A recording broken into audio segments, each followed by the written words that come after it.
Hoy lunes 11 de marzo se cumplen 4 días del gran apagón en Venezuela.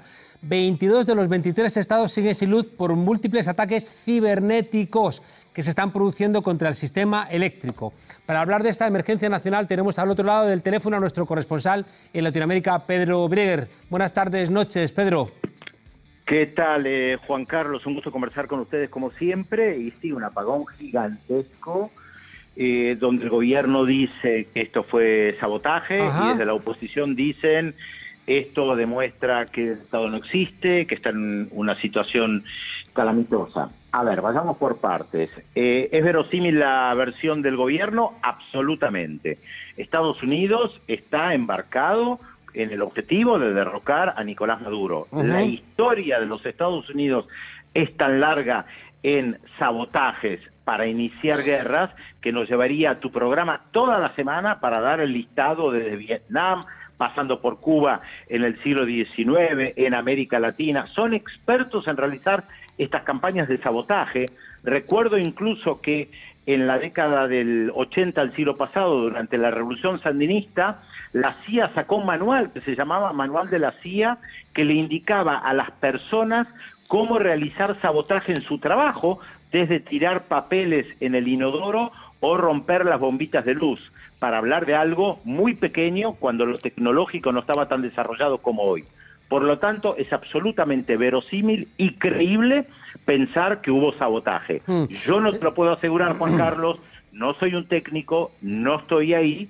También es cierto que hay problemas de mantenimiento porque el país está bloqueado y seguramente hay deficiencias internas y seguramente hay corrupción como en muchos estratos de la sociedad venezolana que pueden haber contribuido a toda esta situación, Pedro, que se está viviendo. He leído un tuit del autoproclamado Guaidó diciendo que, claro, que el funcionamiento de la central, ¿no? Esta que se ve colapsada por el sabotaje, es que era analógica y no digital y que, por tanto, no es verdad que pueda haber un sabotaje. Y ingenieros que no tienen ningún tipo de vinculación amable con el gobierno de Maduro han dicho a Guaidó: no mientan, que no te mientan. Lo ha dicho exactamente, que no te mientan, porque si la central funciona digitalmente y, por tanto, claro que es posible que se produzca este sabotaje. Cuando se había restablecido el servicio, otro ataque, ¿no?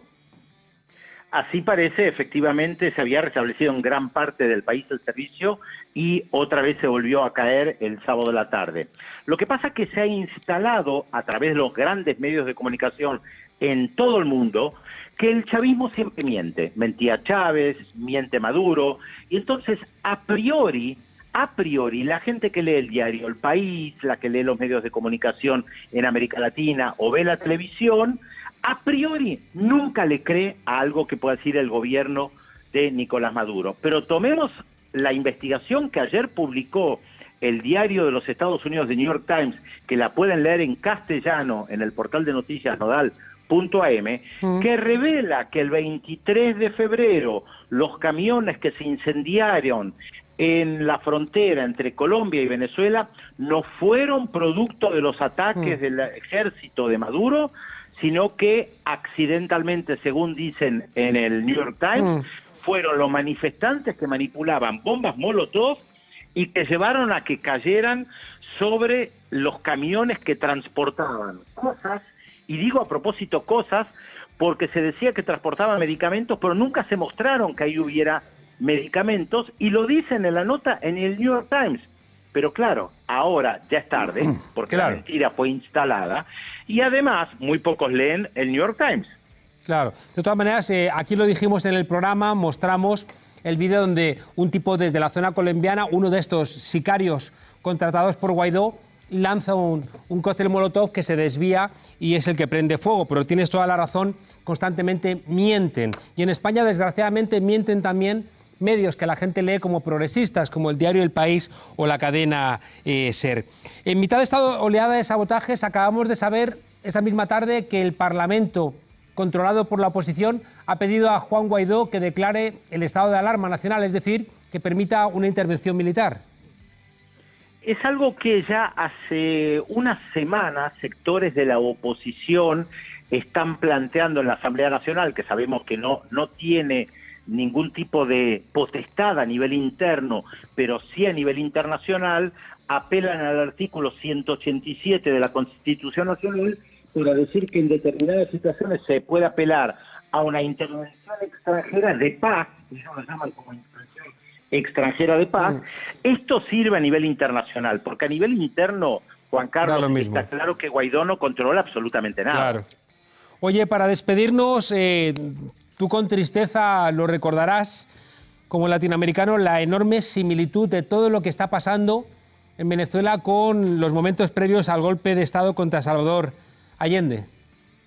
Efectivamente, uno muchas veces piensa en esto, la demonización de Allende, la utilización del principal diario de la época, el diario El Mercurio, que tenía una potencia inimaginable comparada con los medios de comunicación hoy, para instalar que Salvador Allende no solamente era comunista, que provocaba el caos, el desabastecimiento, lo peor de lo peor se decía de Salvador Allende para provocar su caída.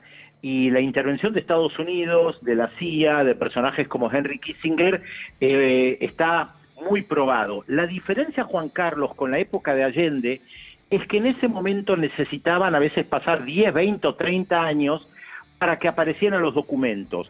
Por eso es muy importante la investigación de los periodistas del New York Times de ayer, porque pasaron apenas 2 semanas, hicieron una investigación, miraron los videos, cotejaron los videos oficiales de Colombia, fueron para atrás, los retroceden, los adelantan, miran el horario.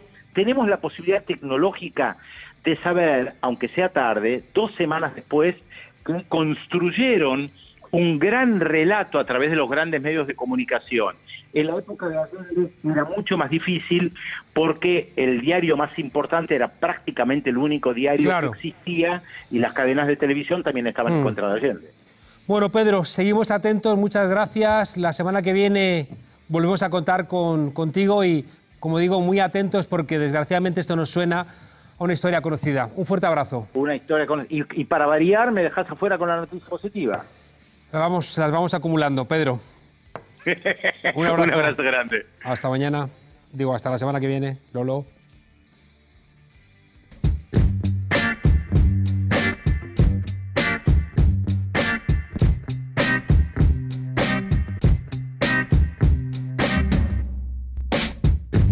Viva el rey, viva, viva, viva el rey.